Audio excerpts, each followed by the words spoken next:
Hi there, this is Stu Wolf.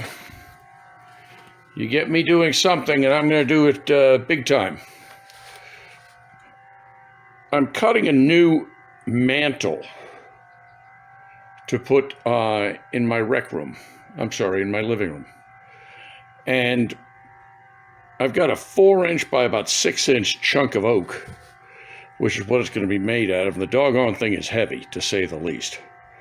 And I need to use the bandsaw in order to cut the ends off to get it to 48 inches and get them square. So I've marked it,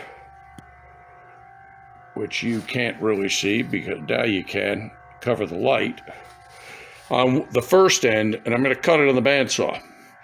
But I was trying to figure out how I was going to hold it up, and I mean, I've got a whole grunch of stands, of roller stands and everything, but they weren't really going to work too well for this because I have to keep it square and pushing straight across. So I thought about it and I said, oh, Shopsmith. I can turn around and use the Shopsmith to do this. Let me walk around and show you what I did.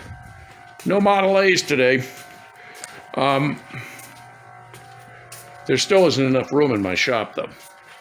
I just took one of the tables and made it like an outfeed table.